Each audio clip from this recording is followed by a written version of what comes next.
रत्ना के जाने के बाद मैं बरामदे में चारपाई पर बैठा रहा और शशावरी अपने कामों में मसरूफ रही। अभी ज़्यादा देर नहीं गुजरी थी कि यशवधर आ गया। वो आमतौर पर दोपहर 1 बजे के करीब खाना खाने के लिए ही आया करता था। आज यकीनन कोई ख़ास बात थी जो इस वक्त आ गया था। शशावरी बेटा, वो कमरे में दाखिल होते ही बोला, मैं म्यूनसिपलिटी के दफ्तर जा रहा हूँ। हम सब मालियों को बड़े साहब ने बुलाया है, वापस आने में देर हो जाएगी, परेशान मत होना। अच्छा काका, शशावरी ने कहा। अच्छा हुआ तुमने बता दिया। उसने यशवधर को कुछ पैसे दे दिए थे ताकि वो दोपहर को कुछ लेकर आए। यशवधर के जाने के बाद हम दोनों अकेले रह गए। गोया मेरे लिए मैदान साफ हो गया था। मैं बारामदे से उठकर अपने कमरे में चारपाई पर नींदराज हो गया। कुछ देर बाद शशावरी किसी काम से कमरे में आई तो मैंने उसकी तरफ देखते हुए कहा, एक गिलास पानी तो पिला दो। शशावरी पानी ले आई। पानी पीकर मैंने खाली गिलास उसकी तरफ बढ़ा दिया। उसने गिलास लेने के लिए हाथ बढ़ाया तो मैंने दूसरे हाथ से उसकी कलाई पकड़ ली। शशावरी का चेहरा एकदम सुर्ख हो गया, लेकिन उसने हाथ छुड़ाने की कोशिश नहीं की। मैंने आहिस्तगी से उसे अपनी तरफ खींचा तो वो मेरे ऊपर आती चली गई। रत्ना ने ठीक ही कहा था कि मेरी मामूली सी कोशिश शशावरी को पके हुए फल की तरह मेरी झोली में गिरा देगी। मुझे हैरत भी हो रही थी कि शशावरी इस कदर आसानी से मेरी झोली में किस तरह आन गिरी पड़ी। मैंने तो आज सुबह पहली मर्तबा ऐसी नज़रों से उसकी तरफ देखा था, लेकिन वो शायद पहले ही कुछ सोच कर बैठी हुई थी। इशारा पाते ही वो ढेर हो गई थी। तकरीबन 1 घंटा गुजर गया और फिर बाहर आकर आहट सुनकर एकदम मुझसे अलग हो गई और तकरीबन इस वक्त बाहर से किसी आदमी की आवाज़ सुनाई दी। वो जो कोई भी था, यशवधर को आवाज़ दे रहा था। शशावरी अपनी कैफियत पर काबू पाने की कोशिश करते हुए बाहर चली गई। मैं दरवाजे की ओट से बाहर झांकने लगा, मगर कोई दिखाई नहीं दे रहा था। शशावरी भी आंगन के दरवाजे पर टाट के पर्दे से बाहर चली गई थी। मैं अपनी जगह पर खड़ा रहा। शशावरी की वापसी तकरीबन 10 मिनट बाद हुई थी। मेरे दफ्तर से आदमी आया था। शशावरी ने दरवाजे ही में रुकते हुए कहा, पहले तो मैं बीमार रही, उसके बाद भी कई रोज से नहीं गई। आजकल सयाहत का सीजन शुरू हो चुका है। गैर मुल्की सयाह बड़ी तादाद में यहाँ आ रहे हैं, इसलिए मुझे दफ्तर में रिपोर्ट करने को कहा गया है। क्या यहाँ बहुत ज़्यादा सयाह आते हैं? मैंने पूछा। तारीखी एतबार से राजस्थान हिंदुस्तान का अहम तरीन इलाका है, शशावरी ने जवाब दिया। इस खित्ते की तारीख सदियों पर पुरानी है।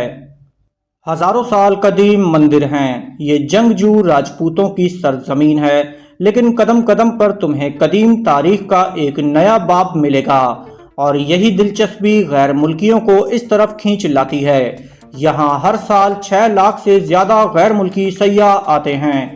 तारीखी मुकामात के अलावा यहाँ सयाहों की और भी बहुत सी चीज़ें हैं। कदीम हिंदुस्तानी रक्स, मेले, त्यौहार और पुरस्कार रिवायतें। यहाँ गैर मुल्की सयाहों के लिए बहुत सी दिलचस्पियाँ हैं। मैं ज़्यादा तो नहीं फिरा हूँ, लेकिन एक बात मैंने ख़ास तौर पर नोट की है। इसका कोई ख़ास पस मंज़र है या इस भेड़ चाल ही कहा जाएगा। मैंने उसके खामोश होने पर कहा, मसलन क्या बात नोट की है तुमने? शशावरी ने पूछा। यहाँ ज़्यादा इमारतें गुलाबी रंग की हैं, इसकी कोई ख़ास वजह? मैंने दरियाफ्त किया। हाँ, इसका एक ख़ास पस मंज़र है, शशावरी ने बताया। शहर 1728 में महाराजा सवाई जय सिंह सानी ने तामीर करवाया था। उस वक्त ज़्यादा इमारतें हल्के सुरमई रंग की हुआ करती थीं, जिन पर सफ़ेद रंग का बॉर्डर लगाया जाता था। 1883 में बरतानिया की मलिका विक्टोरिया का शौहर प्रिंस एल्बर्ट जयपुर के दौरे पर आया तो उस वक्त के महाराजा ने हुक्म जारी कर दिया कि शहर की तमाम इमारतों पर गुलाबी रंग कर दिया जाए। ये प्रिंस एल्बर्ट को खुशामदीद कहने का एक अंदाज था। बस बस बस, मैंने हाथ उठाकर उसे मज़ीद कुछ कहने से रोक दिया। तुम वाकई बहुत अच्छी गाइड हो और तुम्हारा अंदाज़े बयान भी बहुत दिलचस्प है। तुम्हें दिलचस्पी की एक और बात बताऊं? शशावरी ने मुस्कुराते हुए कहा। जयगढ़ फोर्ट किले के बारे में बहुत अरसे से ये अफवाहें गर्दिश कर रही थीं कि उसके तहखाने में हजारों मन सोना और हीरे जवाहिरात दफन हैं। किले में बाज लोगों की पुरस्रार सरगर्मियां भी देखी गई थीं। हुकूमत को भी शायद इन अफवाहों पर यकीन आ गया और ये किला सयाहों के लिए बंद कर दिया गया। 7 साल तक किले के तहखानों और मुख्तलिफ हिस्सों में खुदाई होती रही, लेकिन हजारों मन सोना और हीरे जवाहिरात तो क्या, एक ऐसा पत्थर भी नहीं मिला जिसे नादर समझकर शोकेस में सजाया जा सके। आखिरकार कुछ अरसा पहले इस किले को सयाहों के लिए खोल दिया गया।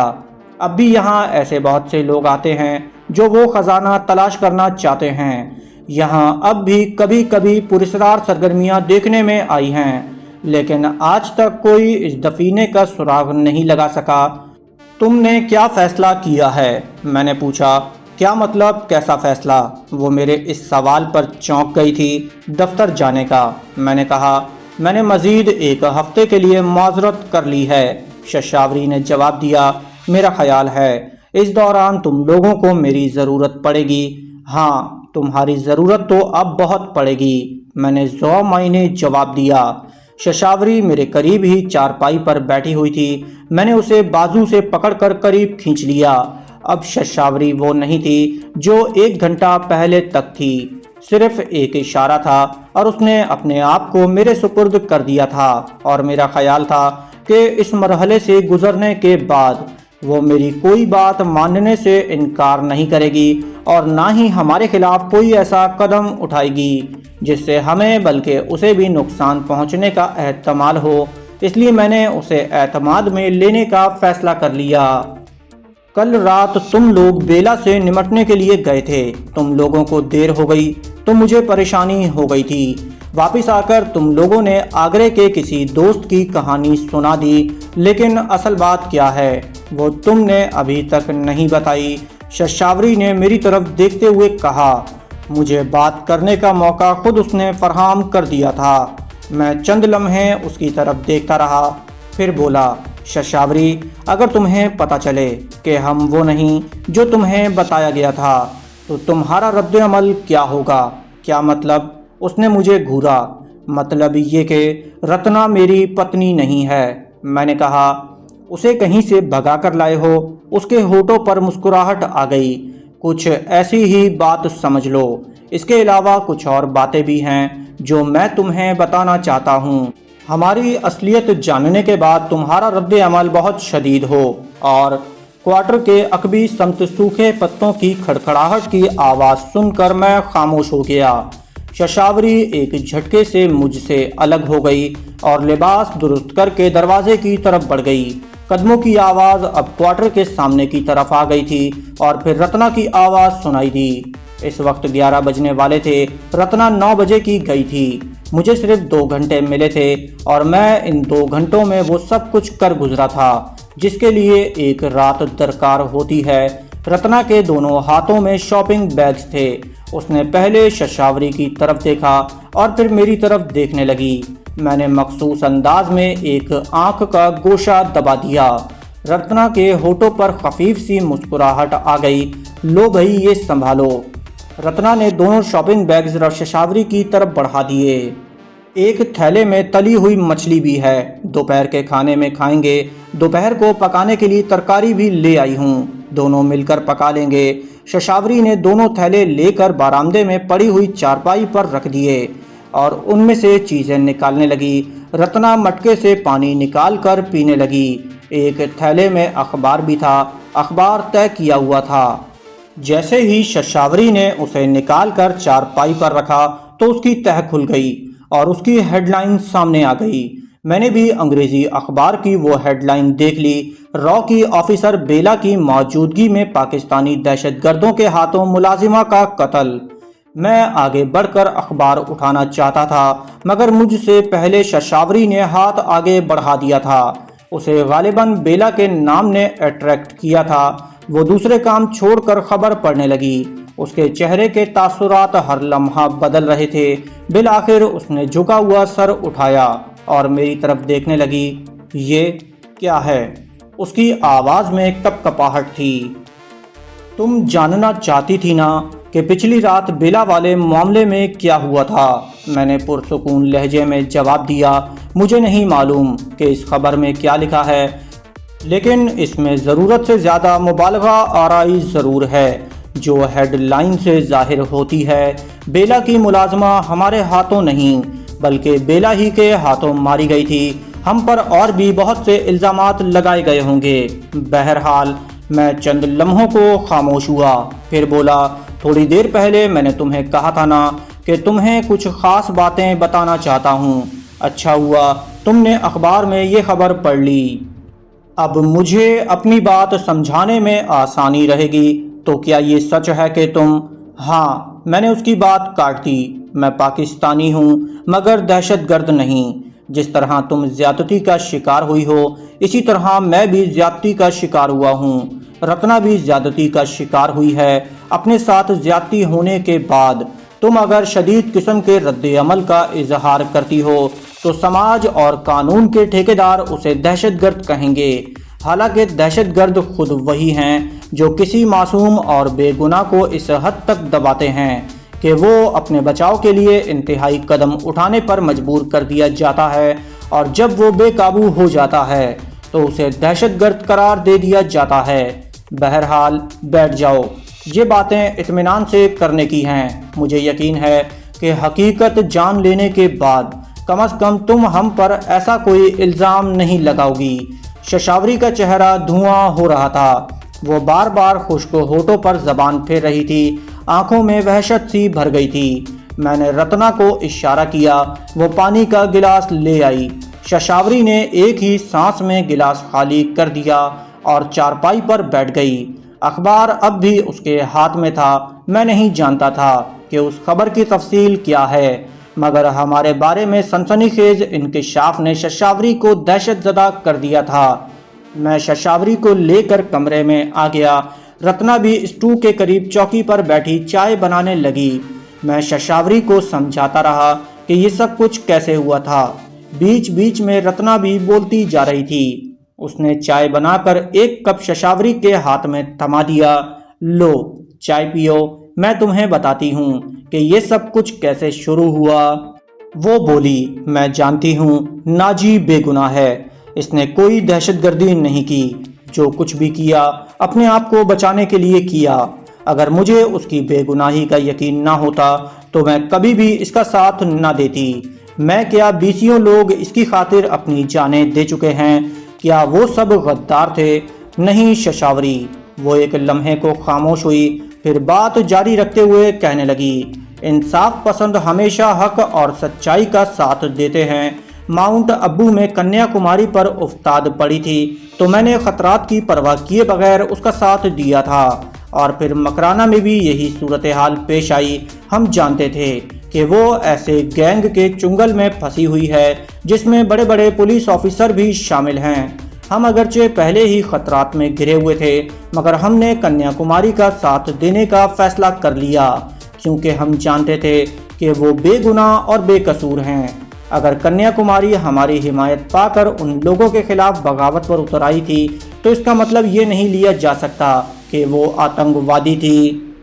वो जो कुछ भी कर रही थी अपने बचाव के लिए कर रही थी। जो शख्स अपना बचाव कर रहा हो उसे दहशतगर्द कैसे कहा जा सकता है? नाजी और मैं कुछ ऐसी ही सूरत हाल का शिकार हैं। हमने जो कुछ भी किया अपने बचाव के लिए किया, और इससे ज़्यादा खौफनाक हकीकत ये है कि कानून के मुहाफिज अपने जराइम हमारे खाते में डालते रहे हैं, हमें हवा बनाकर पेश करते रहे ताकि लोगों को हमसे नफरत हो और हमें कहीं पनाह ना मिले। लेकिन जो लोग सच्चाई को समझते हैं उन्होंने हमेशा हमारा साथ दिया। रत्ना चौकी से उतरकर चारपाई पर आ गई और शशावरी को बाजू की लपेट में लेकर अपने साथ लगा लिया। तुम्हें हमारी बेगुनाही का यकीन कर लेना चाहिए शशावरी, वो कह रही थी। एसीपी सतीश मेहता के फरार की खबर तुम खुद अखबार में पढ़ चुकी हो और तुम ये भी जान चुकी हो कि वो एक दयानतदार पुलिस ऑफिसर नहीं, गैंगस्टर था। तुम्हारी बहन कन्याकुमारी की मौत का जिम्मेदार वही था। अगर वो मुजरिम ना होता तो फरार क्यों होता? हमारे मामले को मजीद संगीन बनाने के लिए रोशन लाल के बंगले की आतिशज़दगी और दूसरे जराइम भी हमारे खाते में डाल दिए गए और गुज़िश्ता रात जो कुछ भी हुआ अखबार की इस कहानी से बिल्कुल मुख्तलिफ है। हकीकत ये है कि मुलाजिमा को हम में से किसी ने नहीं बल्कि बेला ने खुद गोली मारी थी। उसने गोली नाजी पर चलाई थी जो मुलाजिमा को लगी और वो ख़त्म हो गई, मगर बेला ने ये इल्ज़ाम हम पर लगा दिया। अब मैं सिर्फ एक बात पूछना चाहती हूँ। वो एक बार खामोश हो गई और शशावरी की तरफ देखते हुए बोली, अगर तुम्हें हमारी बातों पर विश्वास न हो तो हमें यहाँ से चले जाएंगे। मुझे विश्वास है, शशावरी ने धीमे लहजे में कहा, मगर ये जो अखबार में लिखा है कि ये सब झूठ है। रत्ना ने उसकी बात काट दी, मैं अखबार पढ़ चुकी हूँ। इस खबर में सिर्फ सच्चाई इतनी है कि हम बेला के बंगले पर गए थे, उससे कुछ बातें पूछना चाहते थे। इस दौरान बेला और मेरे दरमियान हाथापाई हो गई। बेला ने गोली चला दी जो कि उसकी मुलाजिमा को लगी और उसके बाद हमने बेला को बांधकर डाल दिया और वहां से निकल आए। और ये सूटकेस, शशावरी बोली, अखबार में तो लिखा है कि तुम लोगों ने माउंट अबू के जिन मंदिरों से जेवरात चुराए थे जो किसी बेला के हाथ लग गए और गुज़िश्ता रात तुम लोग वो जेवरात भी चुरा कर ले गए। रात को तुम लोग वापस आए तो ये सूटकेस हम रात ही को तुम्हें सब कुछ बता देना चाहते थे। रत्ना ने जवाब दिया, मगर यशवधर काका की मौजूदगी में हम कोई बात नहीं करना चाहते थे। इन जेवरात के बारे में हकीकत ये है कि ये सब कुछ जैन मंदिर के एक पुरोहित पंडित भैरव ने दिया था। मंदिरों में पुजारियों ने जो लूट मार मचा रखी है उससे तुम अच्छी तरह वाकिफ हो। अगर मंदिरों की कमाई आवाम की भलाई के कामों पर खर्च की जाए तो कम से कम उस इलाके का कोई शख्स रात को भूखा न सोए, मगर ये कमाई अय्याशियों और तकरीबी सरगर्मियों पर खर्च की जाती है। इसी तरह पंडित भैरव ने भी बहुत सी दौलत जमा कर रखी थी। वो एक अय्याश आदमी था। एक मौके पर मैंने और रत्ना ने उसकी जान बताई थी, जिस पर उसने मुझे थोड़े से जेवरात तोहफे में दे दिए थे। पंडित भैरव की जमा की हुई दौलत अब भी माउंट अब्बू से एक बंगले के तहखाने में मौजूद है। पंडित भैरव बेला ही के आदमियों के हाथों मारा जा चुका है। तहखाने में उस खजाने का इल्म हमारे सिवा और किसी को नहीं है। अगर हम चाहते तो वो सारी दौलत भी एक ट्रक पर ले आते, राशि पुलिस अफसरों को घूस खिलाते और किसी दुश्वारी के बगैर आराम से निकल जाते, मगर हमने ऐसा नहीं किया और वो खजाना अब भी पंडित भैरव के बंगले के तहखाने में पड़ा हुआ है। मैं खामोश बैठा रहा। रत्ना ने अगरचे जेवरात के हवाले से पंडित भैरव के तोहफे के बारे में थोड़ा सा झूठ बोला था, लेकिन मैं देख रहा था कि वो बहुत अच्छी तरह से बात को निभा रही थी और शशावरी के चेहरे के तासुरात भी बतदरीज बदलते जा रहे थे। उसके चेहरे पर अब वो तनाव नहीं था जो खबर पढ़ने के बाद हुआ था। रत्ना ने मुझे इशारा किया। मैंने चारपाई के नीचे रखा हुआ सूटकेस उठाकर ऊपर रख दिया। रत्ना ने सूटकेस का ढकना खोला और कपड़े उठाकर एक तरफ रख दिए। उन कपड़ों के नीचे नोटों के बंडल और जेवरात देखकर शशावरी की आंखों में अजीब सी चमक उभर आई। अखबार ने हमारे बारे में जो सनसनीखेज इंकिशाफात किए थे, उन्हें पढ़ने के बाद शशावरी ने किसी शदीद रद्द अमल का इजहार नहीं किया था। उसके जहन में हमारे खिलाफ जो ख्यालात पैदा हुए थे वो हमारी बातों, उससे मेरे ताल्लुकात और इस दौलत की चमक ने धो डाले थे। उसकी खामोशी की एक वजह यह भी हो सकती थी कि हमने उसके यहाँ पनाह ले रखी थी। हमारे पकड़े जाने की सूरत में न सिर्फ वो बल्कि बूढ़ा यशवधर भी फंस जाता। शशावरी माजी में ऐसे हालात से दो चार रह चुकी थी कि बेगुनाह होते हुए भी उसे ज्यादतियों का निशाना बनाया गया था।